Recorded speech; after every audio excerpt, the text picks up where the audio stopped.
स्वतःच मतदान केंद्र बदलल्याचा थेट मंत्री गणेश नाईकांचा आरोप। पुण्याच्या प्रभावाने मतदान केंद्र बदललं हे तपासण्याची मागणी।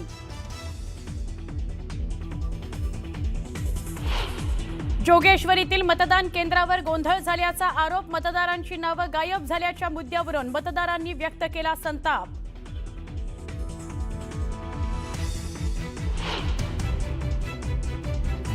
पुणे आणि कोल्हापुरामध्ये मतदान केंद्रावर ईव्हीएम मध्ये बिघाड। तांत्रिक बिघाडामुळे मतदान प्रक्रिया खोळंबली।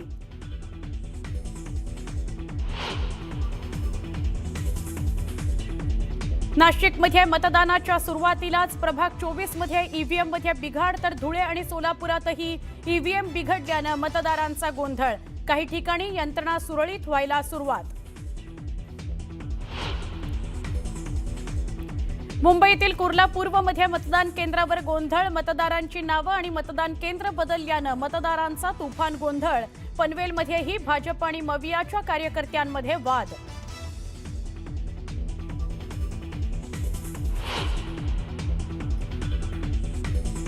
छत्रपती संभाजीनगरमध्ये ईव्हीएम बंद पडल्याने मतदारांमध्ये गोंधळ। मशीन बिघडल्यामुळे मतदारांची तारांबळ। तासभरापासून मतदार रांगेत उभे।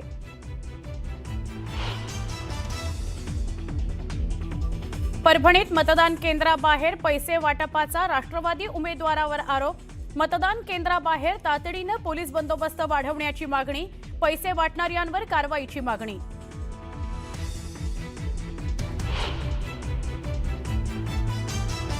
मास्टर ब्लास्टर सचिन तेंडुलकरनं सहकुटुंब बजावला मतदानाचा अधिकार। नाना पाटेकरनंही मतदान केल्यावर मतदानाचा हक्क बजावण्याचं नागरिकांना केलं आवाहन।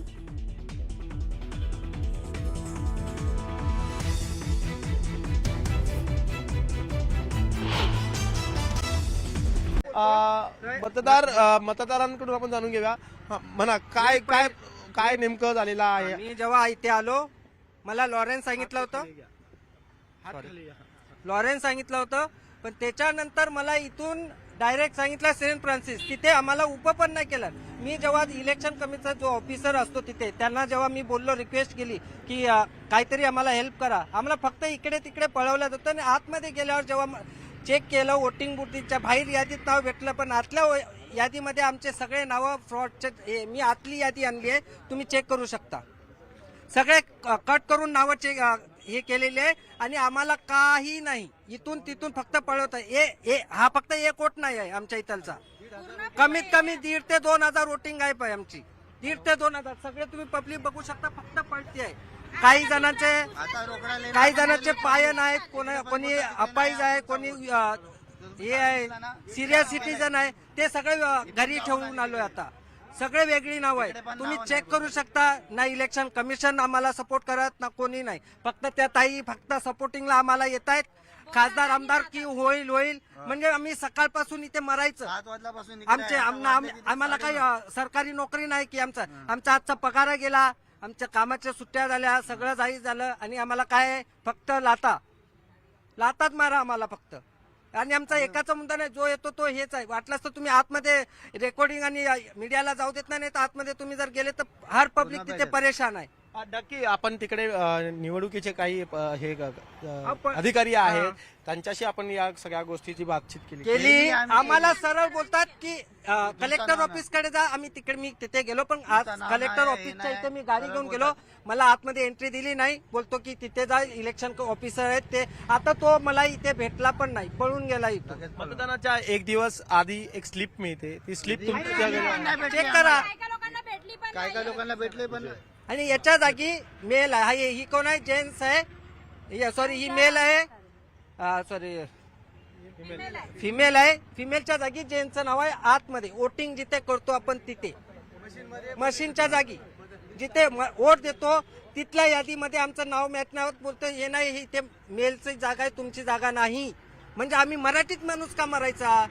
आणि आम्हाला तिथून पण बाई आज वोटिंग बूथ आतमध्ये जाऊन बघा, रिकामा पलटा आहे फक्त। आता तिथे वोट कोण टाकतंय हे कोण बघणार आहे? ना कॅमेरे आहेत, ना काय आहे, ना मोबाईल अलाउड आहे। नक्की आपल्यासोबत काही भगवे गार्ड जे इकडे आहेत, जे मनसेचे भगवे रंगाचा हे टी शर्ट घालून ते जे गार्ड बनलेले आहेत, उमेदवारीचा दुबार होऊ नये, त्यांच्याशी आपण जाणून घेऊ. काय सांगणार, तुम्ही स्वतः इकडे आलेला आहात, या पूर्ण घटनाची तुम्ही काय माहिती? आहे की आज आपण 10 दिवसाचे जे का आपण प्रचार वगैरे सगळ्या गोष्टी केल्या. प्रभाग क्रमांक 8 मध्ये हा साईनाथ नगरचा एरिया आहे. जुन्नरकर साहेब एक मिनिट या. साईनाथ नगरचा हा एरिया आहे. ही स्लिप आलेली आहे त्यांच्या घरी. त्याच्यामध्ये मतदान केंद्र आहे 49 सेंट लॉरेन्स हायस्कूल. पण हेच जर तुम्ही आता बघायला गेलात ना तर ऍक्च्युअल मध्ये हे आहे एससी इंटरनॅशनल हायस्कूल. अख्खाच्या अख्खा मतदार एरिया जो आहे आमचा मतदार चोरीला गेलेला आहे.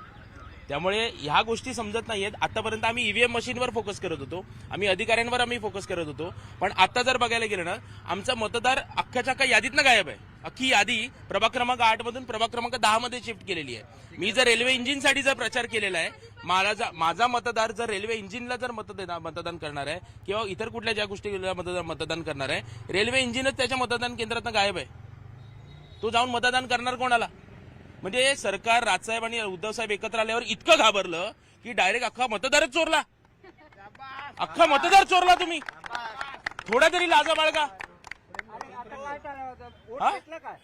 या गोष्टी आता मला सांगा, ही सकाळी 7 वाजल्यापासून ही सगळी लोक आलेली आहेत. प्रत्येक जण नोकरदार आहे, प्रत्येक जण आपले कामधंदे सोडून आलेला आहे. इथे प्रत्येक कामधंदा सोडून आल्यानंतर इथे 2-2, 3-3 तास घालवून सुद्धा इकडचे निवडणूक अधिकारी सांगतात आम्हाला माहिती नाही. वरच्यांना विचारा, कोणाला विचारायचं?